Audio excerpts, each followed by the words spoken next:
Good morning, good evening, everyone. Thank you all for being here. And thank you, Jamie, for being here. I am so excited to have you here. To do a quick introduction, Jamie is the head of digital at Everlane.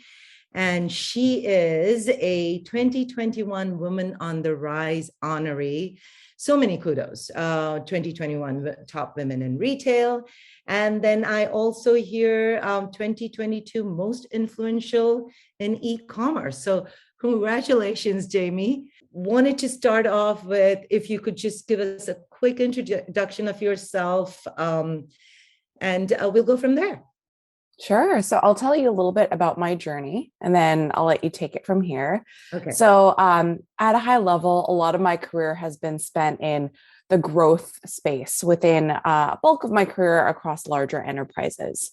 So started things off at Sony Electronics, really working on building out the direct-to-consumer arm, building out best practices for Cyber Monday, Black Friday. That was new back then.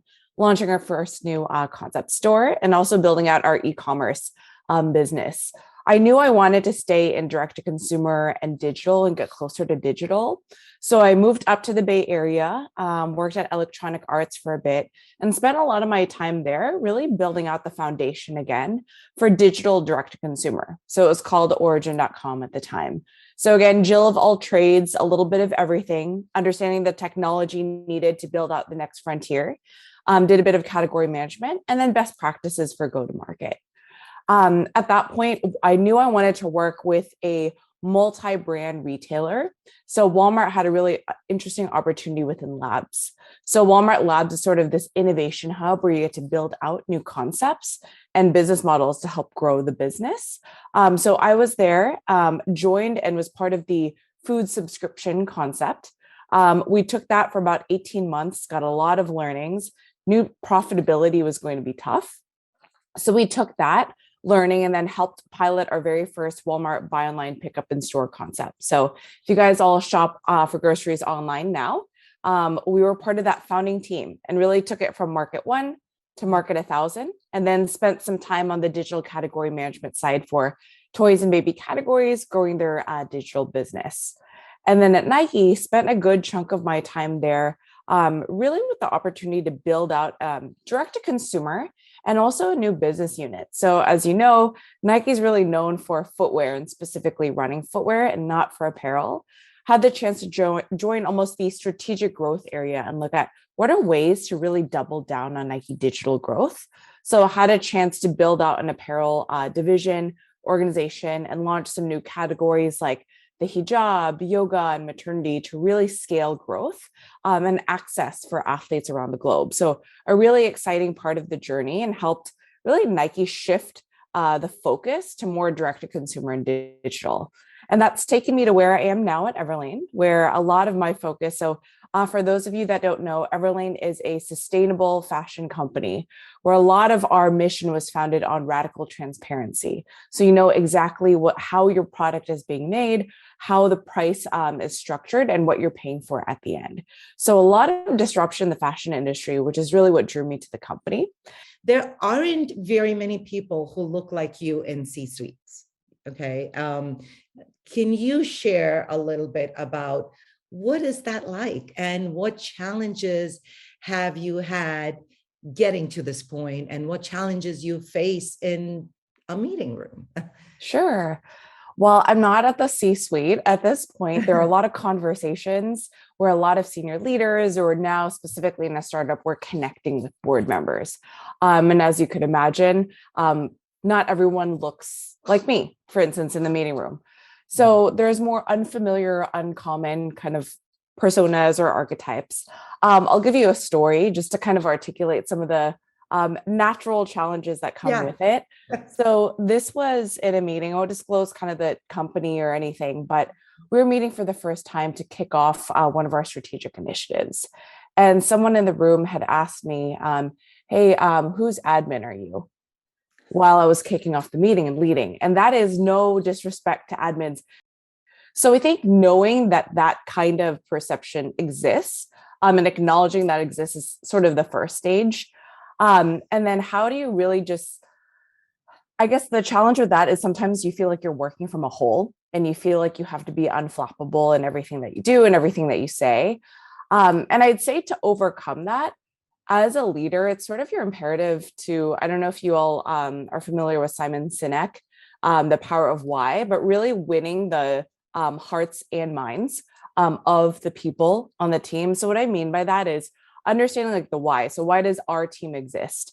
Connecting with these people to really find some commonalities as humans first. I think at the end of the day, we're usually at that meeting because we all want the same thing. So sharing common ground and developing a bit of that relationship, and then starting to build momentum with small wins, all connected to a really clear vision that you're able to set.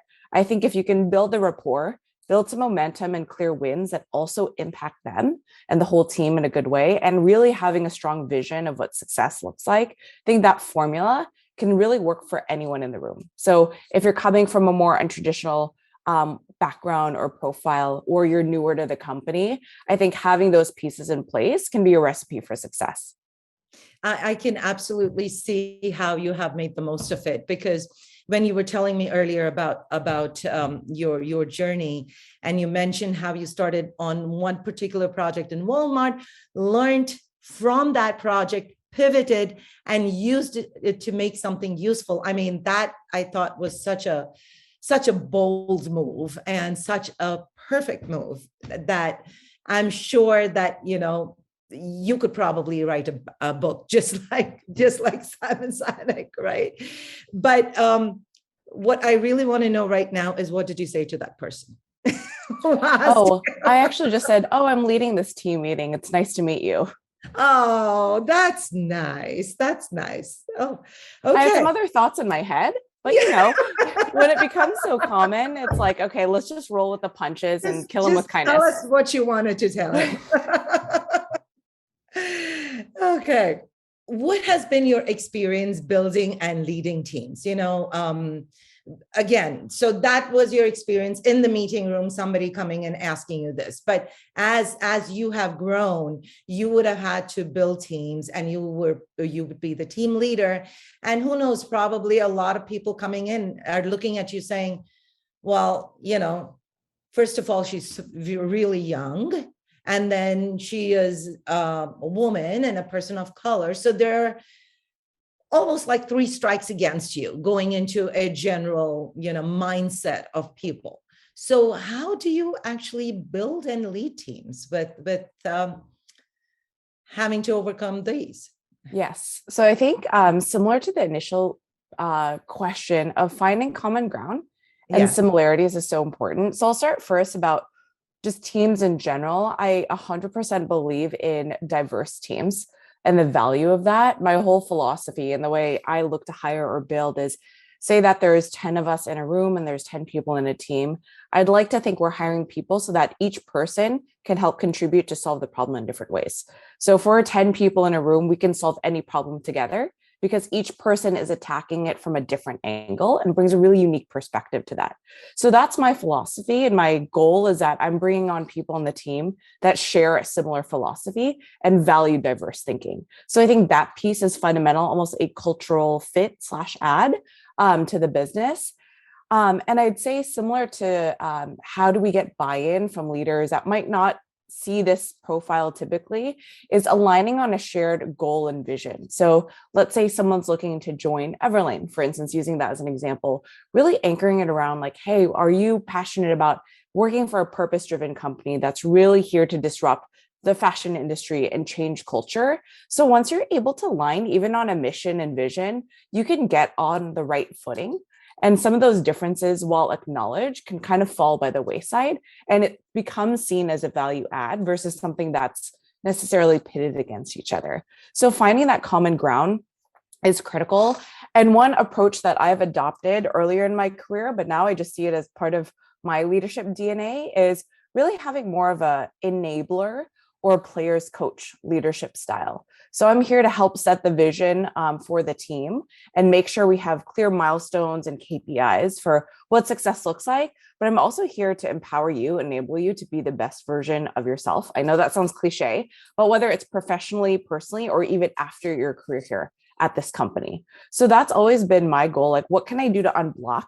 What can I do to empower you? And really look at it as more of a partnership to help propel them to best meet their needs and also meet our business needs. So I think finding the common ground and being almost like an empowerer for that person to be the best version of themselves. It is so interesting you say that. I have to tell you a real quick story. So yesterday was International Women's Day, and I am, on several different, let's say, social groups that are very women-centric. And so there was a lot of back and forth with a lot of, good wishes for Women's Day. Mm-hmm. And then one of them was this picture with a woman who has to do everything. And one of the things it says, it stated was, oh, and women, in order to be successful, women need to think like a man. And I had another friend, she piped in even before I could. She's like, no, we don't. The whole idea of this is that we don't need to think like anyone else. The whole idea is that the diverse thinking is where the added functionality of any group is, or that's the advantage that we bring to the table, right? So Exactly. I'm so glad you said that. So talking about leading teams, how has it been in the past few years? Because I keep saying few, it's been a couple, it just seems like forever. But now that we have been in a remote working environment, how have you found life to be leading teams remotely? It's an interesting challenge, but I'm always up for that next challenge. Joining Everlane, I onboarded remotely. So I think there is that piece too of not even meeting a lot of my colleagues and leaders in person, let alone the team and direct reports. So I think there was that initial hurdle of like, hey, we've all just met digitally. So I would say just in terms of connecting with a team and building a team and leading them, where possible, I always do believe that in-person connections are powerful. So whether it's once a quarter, every 6 months, or once a month, or if you're in town, finding those in-person moments where you're connecting, not just about work topics, but also getting to know them as a person, what their values are, why they're here, and then just connecting with them personally. And then for us, our team has really benefited from ongoing, more casual remote check-ins. So every other week we do a team lunch, and that can be trivia, that can just be hanging out, that's hearing about one of the last people's vacations, or maybe in the future, bringing in other members of teams or speakers to make it a little bit more intimate and diverse. But for us, we found that to be just a great touch point to connect with the team on non-work related topics. I think the biggest delta between remote or in person is you don't get a lot of the post-meeting, let's walk to the cafeteria together, or the water cooler chatter. And while you can't replicate it one-on-one, having those remote check-ins, or even starting every one-on-one with how are you as a person before going right into business, can make a big difference. Great. So one of the things that I do want to talk to you about over here is there's a lot of people who are on this call and who will be looking at this chat to see how they can get pointers from you to be successful. And from what you have mentioned, in the 12 years that you have been in the industry, you have gone through 5 different companies. And just, do you think that that's one of the important things to keep changing, to keep moving in order to be successful? Was that one of the reasons that you changed, or what would you say to someone who wants to be successful? Is that a recipe for success? So I would say there's a lot of different recipes for success. So to answer your question directly, not necessarily. I think that's just one avenue or path someone can take. Okay. For me, it started with understanding what my key values and motivators are. So as I look at like what's important to me professionally and also personally, those are 2 things. Well, 3, it's growth. So working in high growth areas, feeling challenged. It's an impact role. So making sure that what we're doing collectively as a team really makes a large impact on the enterprise or the industry. And it's also about leaving a legacy. So is what we're doing here potentially going to change the industry or change the organization? And if so, those are the three facets I look for in every kind of future role. And so that being said, that can happen by changing organizations, or that can also happen internally. One kind of advice I got in my career is that it usually takes anywhere from 6 to 12 months to build out relationships with folks. And those, what we call like idiosyncratic credits, or just having those bonds, go a long way in being able to get things done faster and getting that partnership you wouldn't otherwise. So knowing that it takes that much time, there is a switching cost to switching companies early. But that being said, as you've seen in the Great Resignation, the Great Reshuffle, if there's an organization or team that's no longer serving you and you can't find those roles internally, I would always say look internal first to see if you can meet those values and opportunities in other roles in the organization. Then it's also okay to switch. I think we've seen it now where some people are leaving within 3 months of accepting a new job. It's not necessarily recommended, but it's also the empowerment goes to the employee at this point. Right. So that would be one of the pieces of your personal success strategy. Anything else that you would want to put out there? Yes, specifically around just switching or growth, or in general, more broad than that. Your personal success strategy. If you're looking for success, if you're looking for growth, what would you recommend? Other than just as looking for growth within your company or growth within. How about personal growth, right? Beyond that. Yes. So I would, and really quickly, when you define personal growth, are you saying kind of outside of the professional realm, or just as a person and skills within the professional realm? As a person and skills. And I don't even know, maybe there are things that you do outside of that that contribute to it. So would love to hear if that's something that you have been using in your life. Yes. Yeah. And I would say just an overall sort of blanket statement is that whether it's a large company that you're looking to kind of maneuver in, or a smaller company, always build rapport with people more junior, your peers or leaders that you really respect, because those are people you would potentially want to work together again in the future. So having those connections, having those like shared goals, shared stories, those are people you can bounce ideas off of. They can give you tips in your career. So a lot of the resources and opportunities go beyond just the projects you work on or the specific hard skills that you develop,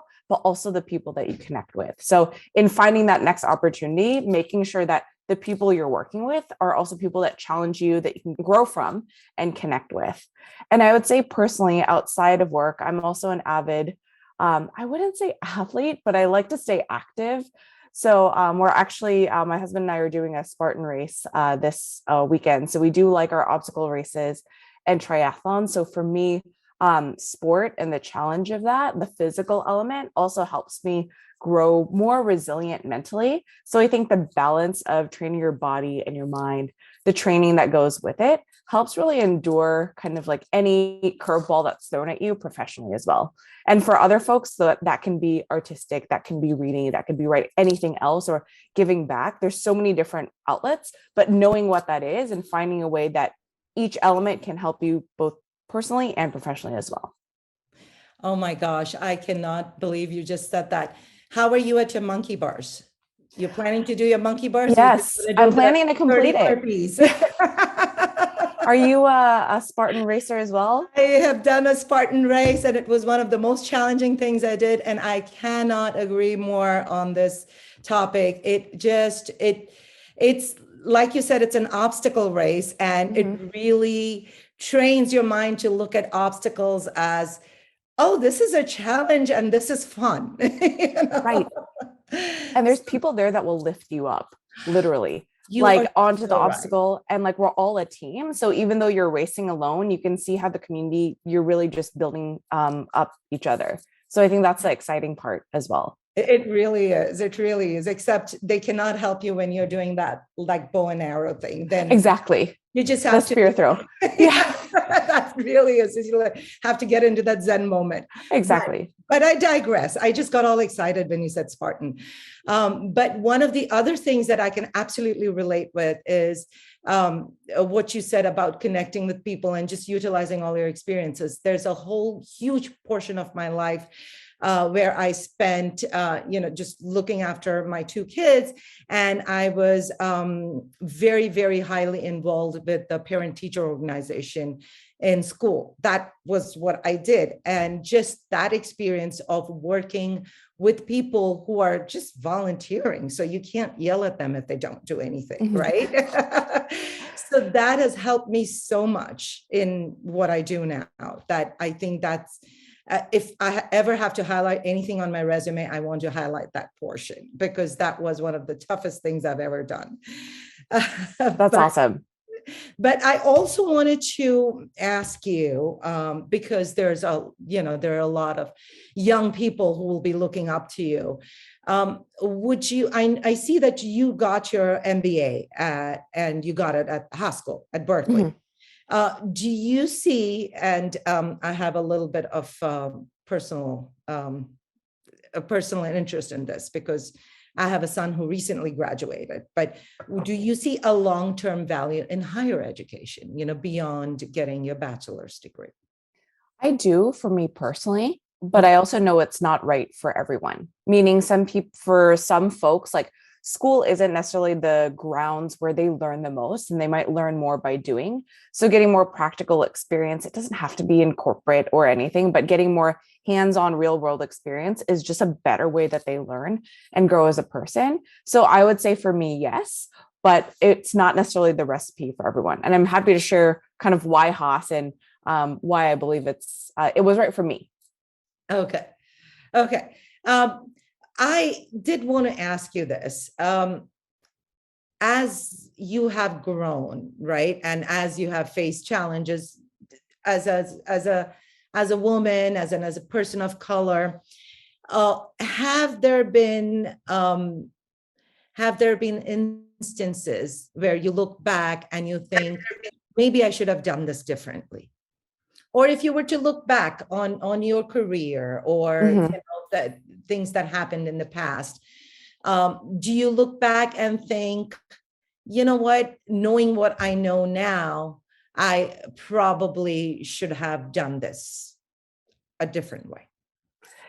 Yeah, I would say like in my initial stages when building a team, I think when you're starting off in your career as an individual contributor, there's a focus on kind of doing a lot, and your output is based on volume and not necessarily metric on what KPIs are actually going to deliver on business value. So learning to do more with less and learning to be sharper with prioritization, especially as you're leading with teams, is a critical skill that I learned over time that took some growing pains, and even some growing pains as I was leading teams too. Putting a lot on people's plates, potentially burning them out. Luckily, we had ongoing honest conversations, so we kind of checked that early on. But I think knowing what really makes the most for the business, what are the highest leverage activities, and really focusing on that. So I think focus and prioritization on the biggest needle movers is something that I've learned to do over time professionally. And I bet that helps in the work-life balance too for you, right? Exactly. Mm-hmm. So, okay. And Great. I think one other thing to add too is that even over my time, there's, especially in the initial like hustle years, there's a lot of focus on doing your best work that it sometimes sacrifices your personal life and mental health. And I would say, like, as I've gotten older, that balance has skewed a lot more to being a whole person. There's professional endeavors and challenges you want to make sure you accomplish, but then there's also, hey, there's things that I want to do as a person, as a human, outside of work and professionally. And I also want to be in a good state mentally. So knowing that fine balance and being able to recognize that, especially the last few years have been tough on everyone, just acknowledging that and giving yourself more space and grace in those moments too. I have to applaud you on this because it took me so much longer to get there. so much longer to realize this, right? And that is one of the things that I really admire about the millennial generation, the Gen Z, because they,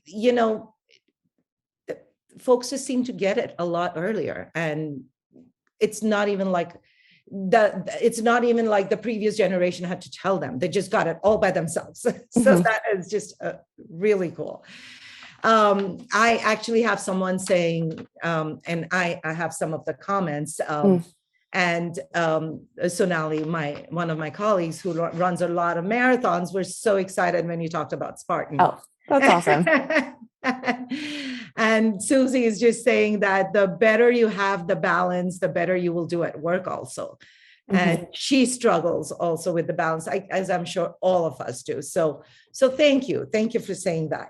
What I wanted to do now was introduce to you someone who has just recently graduated from school and entered the workforce. I have invited her here today, especially because I wanted it to be relatable to people like her who are just coming out of school, just entering the workforce. And she was so excited to be on here too. Her name's Aina Aurora, and she's a recent graduate from the University of Illinois, Urbana-Champaign. She graduated with a bachelor's in economics and has also has studied business and psychology. She is working right now for Heartflow. It's a biotech startup, and she is a program manager there. So Aina, I know you had a few questions for Jamie, so go on ahead, and thank you for being here. Thank you so much for having me. And Jamie, thank you so much for sharing some of your insights, specifically talking about the value add of being a woman of color. I think that's such an important mindset that Gen Z is now figuring out how to take forward into the workplace. So I really appreciate the time you spent on that. I actually, first of all, did want to circle back to your time at Haas. And I wanted to ask you, why Haas, and then also some of the key takeaways of your MBA, because like Sangeeta and her child, I'm also in that place where higher education is something that I'm considering for down the road. And so I just want to figure out, what am I getting myself into and what can I look forward to if I do pursue that? Sure. So I can start off with why higher education for me and then why Haas as well. So over my career, as I mentioned, I really enjoyed the challenge of learning new things, knowing that what I'm learning translates into business, people, and also that consumer impact. And my whole philosophy is that if I'm not scared, I'm not growing. And in fact, in my Strengths Finder profile, I don't know if you all had to take this for work or other domains, one of my top kind of strengths was being a learner. And so I figured for me, I felt like I was learning a lot from talented coworkers, but they all tended to come from a similar background or similar space. So it almost became more homogenous thinking, even though there was more visual diversity. And when I thought of the best playground to continue learning as I was narrowing down business schools, Haas was really the right choice for me because of their what they call their 4 defining principles.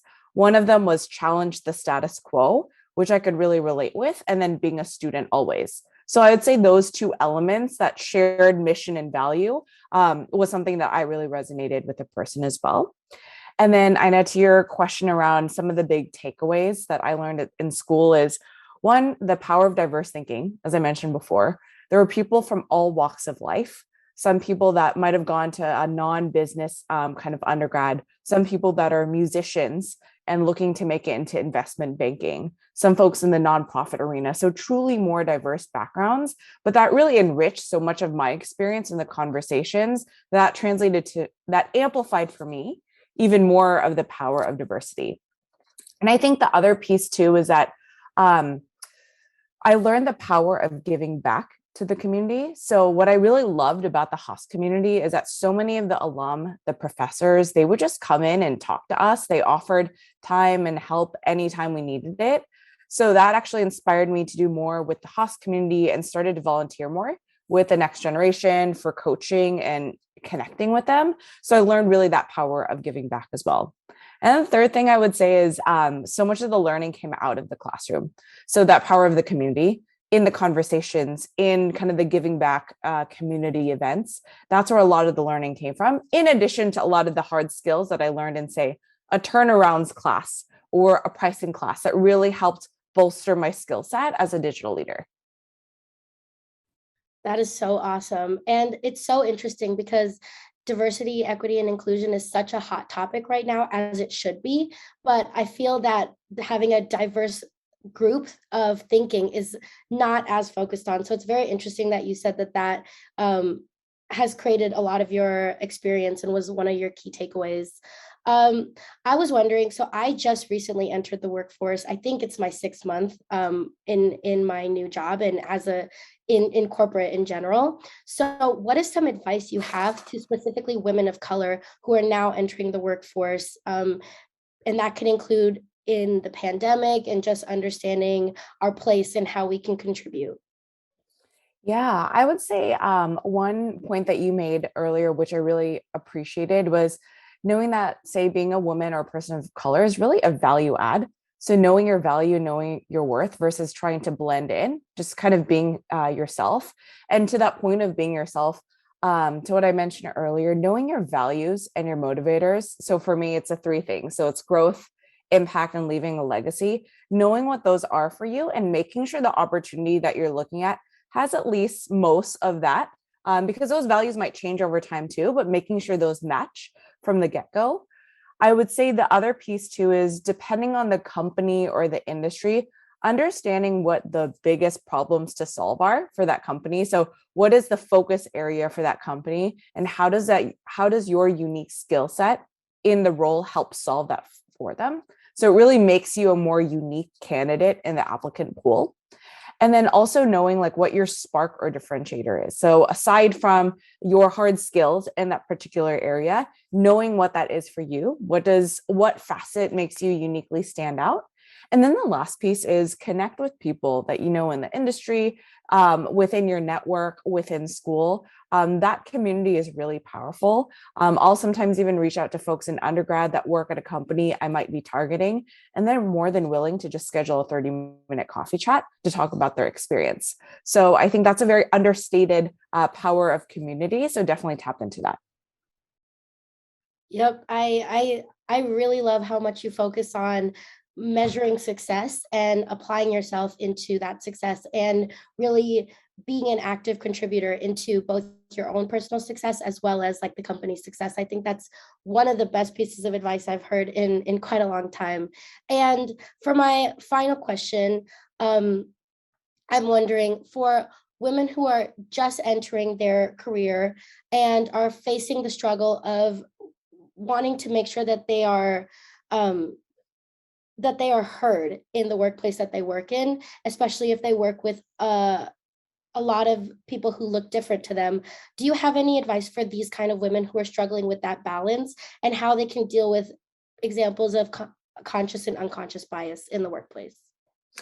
Yeah, so I think reinforcing what I mentioned earlier, always seeing yourself as a value add. So knowing your worth is kind of the foundational piece. I'd say a skill I picked up over time as well through excellent leaders that I've worked for is that they're really good listeners. They're willing to really understand like what is the dynamic like? What are the business problems that we're trying to solve for? So I think being a good listener is kind of one of the foundational pieces. Being authentic in who you are and what you say. So not trying to blend in, but really being more that value add or culture add versus a fit per se, and really knowing your stuff. So if you're great at what you do, it's hard for people to see kind of, okay, well, this person doesn't check X, Y, and Z box, but they're bringing a lot of value to the conversation. And I think tactically something that's helped me in my career too, especially when you're earlier in your career and maybe you're with super senior people and it's kind of intimidating, is I made a goal to at least say like one specific thing per meeting and add a contribution. So listening a lot, but making that a goal. And I kind of pass that along to other folks that I work with that I notice I'm like, you're super smart and you have a lot of great ideas, but you're not sharing it with the team. So I think having a tactical goal and building from there starts to give you more of that habit and that mindset for contribution. I love that question. And Jamie, I loved how you answered it. Uh, do you usually mentor people? It sounds like you have so much that you can give back. Do you do a lot of mentorship? I do. Ah, Yes. So I do okay. some career coaching with UC Berkeley. I also work with Braven, and then on an ad hoc basis, I do some coaching with NIFTY, the National Foundation for Teaching Entrepreneurs. So these are usually kind of underprivileged folks that are looking to start their own business. So helping them out with that as well. Oh, that's so awesome. That's amazing. Thank you so much. I know we have run way over 30 minutes, but there was so much to talk to about you. And thank you so much. Thanks, Aina. Thanks, Jamie. I know we can keep continuing our conversation, and I really feel that we should, because so many things to learn. And best of luck to you and to you both. And hope to keep continuing our conversation. Thank you so much for your time. Awesome. Well, thank you so much for having me. Appreciate connecting with you all.